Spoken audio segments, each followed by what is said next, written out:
Happy প্রিন্সের আমরা যে জায়গাটায় লাস্ট শেষ করেছিলাম সেটা হচ্ছে একজন ইয়াং মাদার তার যে বেবি বা সন্তান আছে তাকে টেনে নিয়ে আসছিলেন এবং সন্তানটি কাঁদছিল এবং তিনি তার কান্না থামাতে চাইছিলেন এবং থামাতে গিয়ে তিনি কি বলছেন আমরা সেখান থেকে আজকের পড়াটা স্টার্ট করব।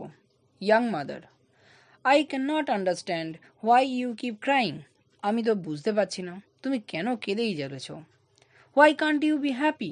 কেন তুমি খুশি হতে পারো না। The happy prince never cries for new things. Happy prince তো কখনো কোনো নতুন জিনিসের জন্য কখনো কাঁদেনি। তার মানে অ্যাকচুয়ালি বোঝা গেল কি বাচ্চাটা কেন কাঁদছে, অর্থাৎ কোনো জিনিস তার মার কাছে চেয়েছে। স্বাভাবিক, এটা বেসিক হিউম্যান নেচার, তোমরাও ছোটোবেলায় করেছো। কোনো জিনিস পছন্দ হলে সেটা কান্নাকাটি করতে পাওয়ার জন্য বাবা মার কাছে, ঠিক সেরকমই সেই বাচ্চা শিশুটি তার মার কাছে এরকম কান্নাকাটি করছে সেই নতুন জিনিসটার জন্য। তাই তিনি উত্তরে বলল যে হ্যাপি প্রিন্স তো কোনো দিন কখনো নতুন কিছু চাওয়ার জন্য কাঁদেনি। এবার আমাদের আবার একটা সেই স্টেজ সেটিং আছে। Mother and son go out through the left wing exit. মা এবং তার সেই ছেলে সেটা লেফট উইং অর্থাৎ মঞ্চের যে বাঁ দিকের উইং আছে সেই উইং দিয়ে প্রস্থান করলো। The stage light changes to blue. আগের দিন পড়েছিলাম তখন হচ্ছে স্টেজের লাইটটা কেমন ছিল, ইয়েলো, অর্থাৎ ইয়েলো বলতে দিনের বেলা বা ডে টাইমকে ইন্ডিকেট করছিল। আর এখন ব্লু হয়ে গেল অর্থাৎ রাত বা ইভিনিং বা নাইট টাইমকে ইন্ডিকেট করছে। The twittering call of a bird is hard in the background. অর্থাৎ নেপথ্য থেকে বা মঞ্চের মানে এমনি শোনা যাচ্ছে না, ইস অডিয়েবল, নেপথ্য থেকে একটি টুইটারিং কল অর্থাৎ একটা পাখির কিচিরমিচির আওয়াজ বা ডাক শোনা গেল। সোয়ালো দ্য বার্ড, তাহলে পাখি কোন পাখির এরকম কিচিরমিচির শোনা গেল না, সোয়ালো পাখি। Dressed in a black tunic, অর্থাৎ যে সেই সোয়ালো পাখি হিসেবে যে অ্যাক্টর সেটাকে এই সোয়ালো পাখির অ্যাক্টিংটা করবে সে কীরকম পোশাক পরিচ্ছদ পরে আছে না, একটা কালো ওরকম ঢিলেঢালা পোশাক। Cardboard wings attached to its back, অর্থাৎ যে সে অভিনয় করছে তার পেছনে কার্ডবোর্ডের বা শক্ত কাগজের তৈরি ডানা দেয়া হয়েছে, পেছনে আটকানো আছে। Enter stage from the right, অর্থাৎ রাইট উইং থেকে সে মঞ্চে প্রবেশ করছে। জয়াসলি ট্রিপিং, অর্থাৎ এখানে ট্রিপিং বলতে অ্যাকচুয়ালি ওই পা হড়কে গিয়ে পড়ে সামলানো সেটাকে বলা হয় ট্রিপিং। তাহলে জয়াসলি ট্রিপিং বলতে এখানে অর্থাৎ আনন্দ সহকারে উঠতে উঠতে, অর্থাৎ ওড়ার যে ভনিতা বা ভান সে সেটা করছে, অর্থাৎ হয়তো একটুখানি পায়ে তুলে এরকম একবারে টলে গিয়ে ওই হাতটা নেড়ে সেই ভঙ্গিমাটা করছে যাতে বোঝা যায় যে সে সোয়ালো পাখি। The swallow flaps it's hands quickly to indicate flying. দেখো একটু আগেই বললাম যে সেই সোয়ালো পাখিটি কী করছিল, তার ডানাটাকে হাতটাকে সোয়ালো পাখি হিসেবে যে অ্যাক্টিং করছে সে তার ডানাটাকে এরকম কুইকলি মুভ করছিল যাতে কি ইন্ডিকেট করে বা কী বোঝানো যায় যে সে উড়ছে। সোয়ালো রিচেস সেন্টার স্টেজ, এইভাবে অ্যাক্টিং করতে করতে সেই অ্যাক্টারটা যে সোয়ালো পাখি সেরেছে সে ওই মঞ্চের মধ্যস্থানে এসে পৌঁছালো। Before the statue of the happy Prince, অর্থাৎ আমরা আগে থেকেই জানি যে সেন্টার স্টেজে কে আছে না, হ্যাপি প্রিন্সের সেই স্ট্যাচু সেজে যে অ্যাক্টার রয়েছে সেটা, অর্থাৎ সেখানে ওই সোয়ালো পাখিটি গিয়ে পৌঁছলো। Swallow: it's must too cold here. বাবা এখানে কি ঠান্ডা আজকে। All my friends have left for warm Egypt, অর্থাৎ আমার সমস্ত বন্ধুরা বা তার যে সঙ্গীরা তারা সবাই গরম বা উষ্ণ স্থান কোথায়, সেটা ইজিপ্টে অর্থাৎ মিশরে চলে গিয়েছে। তাহলে এখানে এই যে ওড়ার বিষয় বা জায়গাটা চেঞ্জ করার ব্যাপারটা কেন হচ্ছে, তার কারণ আমরা জানি যে বিভিন্ন দেশ থেকে পরিযায়ী পাখিরা বা মাইগ্রেটরি বার্ডরা বিভিন্ন সময়ে এক জায়গা থেকে অন্য জায়গা, অর্থাৎ শীতপ্রধান দেশ থেকে ওখানে যখন তীব্র শীত হয় তখন তারা একটু অপেক্ষাকৃত গরম স্থান বা জায়গায় আসে। আমাদের এখানেও তোমরা পড়েছো, আমাদের এখানে ওই সাতবেরিয়া বা আমাদের হচ্ছে এই ঢাকুরিয়া লেকে এই পরিযায়ী পাখিরা আসে। ঠিক সেরকমই এই যে সোয়ালো পাখি সেও তার দলের সঙ্গে একটা জায়গা থেকে আরেকটা জায়গায় অর্থাৎ শীতল স্থান থেকে উষ্ণ স্থানে যাচ্ছিল, সেটা কোথায় না ইজিপ্টে। আই টু মাস্ট ফ্লাই, আমাকেও উড়ে তাদের সাথে যেতে হবে।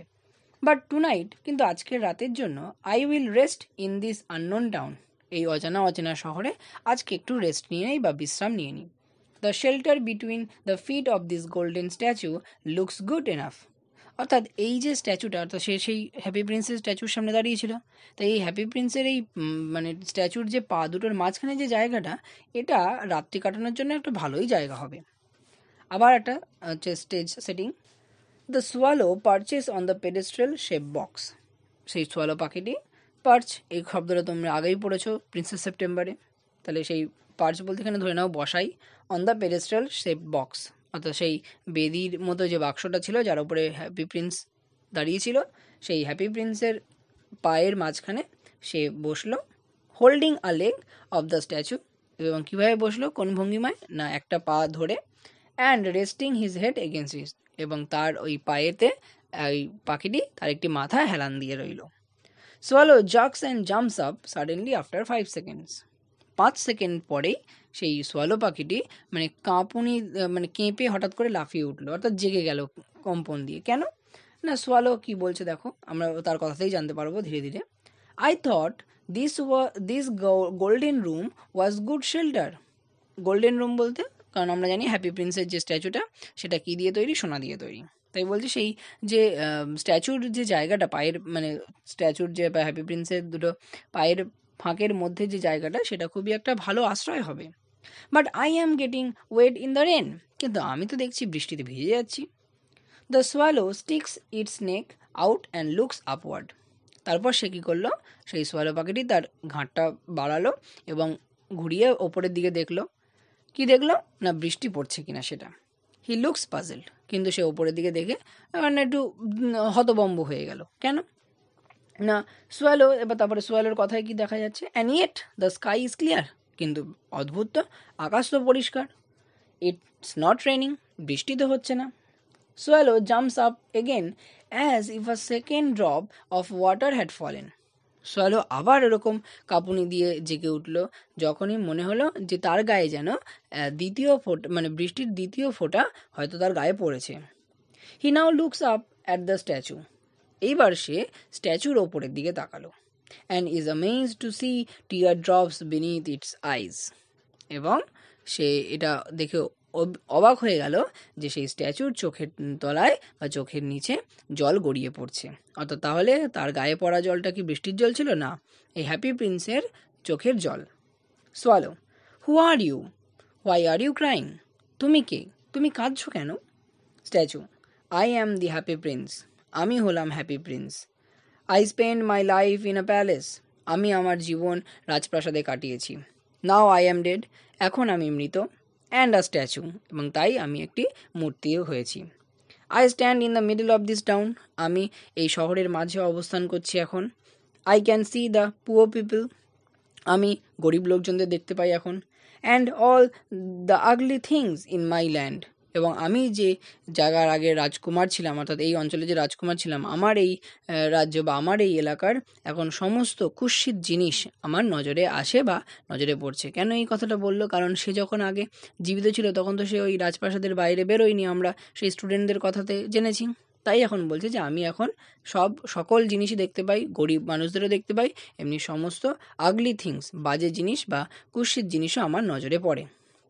Swallow, I see you have a golden heart, আমার, তাহলে আমি দেখছি তোমার তো মানে হৃদয়টা সোনার বলতে কাইন্ড হার্টেড বুঝিয়েছে, সোনার তো অ্যাকচুয়ালি হয় না, তাই এখানে বলতে চাইছে অ্যাকচুয়ালি সোনার হৃদয় বলতে তোমার মনটা খুব হচ্ছে দয়ালু, বা দয়াবান তুমি। স্ট্যাচু কি বলছে, অর্থাৎ হ্যাপি প্রিন্স কি বলছে, my feet are fixed here, আমার পা দুটো এখানে মানে ফিক্সড, অর্থাৎ এই জায়গাটায় আটকে রাখা, অর্থাৎ ওই পেডেস্ট্রাল শেপড বক্সের ওপর বা ওই বেদির ওপর। আই ক্যান নট মুভ, আমি এখান থেকে নড়াচড়া করতে পারি না। Please help me little swallow, ও হে ছোটো সোয়ালো পাখি, আমাকে একটু সাহায্য করবে। দ্য স্টেজ ইজ ডার্কেন্ড, আবার মঞ্চটা অন্ধকার হয়ে গেল। Only the happy Prince voice is hard, শুধুমাত্র হ্যাপি প্রিন্সের গলার স্বর সেটা ওই নেপথ্যে বা ব্যাকগ্রাউন্ড থেকে পাওয়া যাচ্ছে।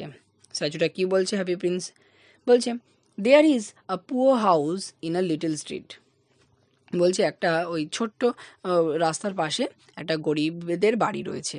A woman is making a dress for a beautiful young lady of the palace, অর্থাৎ প্রাসাদের একটা যুবতী সুন্দরী যুবতী মহিলার জন্য সে একটি পোশাক তৈরি করছে। দ্য ওম্যান ইজ পুয়ার, মহিলাটি গরিব, and her son is suffering from fever, এবং তার সন্তান বা ছেলে জ্বরে ভুগছে। Take the ruby from my sword hilt and give it to her, তাহলে তার কাছে কী অনুরোধ করলো, যে আমার এই যে আমি আর তো পা আটকানো, তাই আমি তো নিজে দিতে পারবো না, তাই সোয়ালো পাখি তুমি আমাকে সাহায্য করো কীভাবে, না তুমি আমার এই যে তলোয়ারের যে হাতল আছে, এই হাতলে একটা রুবি আটকানো আছে, এই রুবিটাকে তুমি খুলে তাকে গিয়ে দিয়ে আসো। The stage is lit again, অর্থাৎ অন্ধকার ছিল, ডার্ক লেন, সেই ডার্ক লেন থেকে এবার হচ্ছে আবার স্টেজ আলোকিত হলো। এখন সেখানে কি দেখা যাচ্ছে না, দ্য লাইট ইজ ব্লু, এখন স্টেজের যে রং সেটা হচ্ছে নীল। তার মানে আমরা জানছি এখনও যে গল্পটা চলছে বা নাটকটা হচ্ছে সেটা রাতের টাইমই বোঝাচ্ছে। Close to the right wing, অর্থাৎ রাইট উইংয়ের কাছাকাছি, there stands now an open cottage made of cardboard, cardboard. তাহলে ওই কার্ডবোর্ডের তৈরি একটি ওপেন কটেজ বলতে কি মানে বোঝানোর জন্য 3 দিক ঘিরে করেছে, সামনের দিকে খোলা রেখেছে, তাহলে নইলে অডিয়েন্স বুঝবে কী করে ওই ঘরের মধ্যে কী হচ্ছে না হচ্ছে, মানে ড্রামাটাইজেশনটা তাহলে হবে কী করে, ড্রামাটা বুঝবে কী করে তারা। তাই এরকম তোমরা ছবিতেও দেখতে পাচ্ছ। There is a back door of the cottage for entry from the right wing, যেহেতু বলেছিল সেই রাইট উইংয়ের কাছে করেছে, তাই রাইট উইংয়ের দেখো ওই মহিলাটার পেছনে দেখো একটা কালো রং করে আছে, ওটাই হচ্ছে রাইট উইং, তাহলে ওখানে ব্যাকডোর মধ্যে প্রবেশ করার দরজা রেখেছে। A curtain hangs in front of the cottage, এবং ওই কটেজের সামনে একটা পর্দা ঝুলছে। Swallow, but all my friends have flown to Egypt, কিন্তু আমার সকল অন্যান্য সঙ্গীরা তো তারা বা বন্ধুরা তারা তো সবাই মিশরে উড়ে চলে গেছে। আই ক্যান নট ডিলে, আমি তো দেরি করতে পারি না। ইটস টু কোল্ড হেয়ার, এখানে খুব ঠান্ডা। স্ট্যাচুটা আবার কি বলছে, মানে হ্যাপি প্রিন্স স্ট্যাচুর নিরিখে। Swallow, little swallow, please stay with me for one night, বলছে সোয়ালো, ছোট্ট সোয়ালো, দয়া করে আজকের রাতটা আমার সাথে থেকে যাও, বা আমার সাথে থেকে যাও বলতে আমার হয়ে এই কাজটা করে বা আমাকে একটু সাহায্য করে যাও।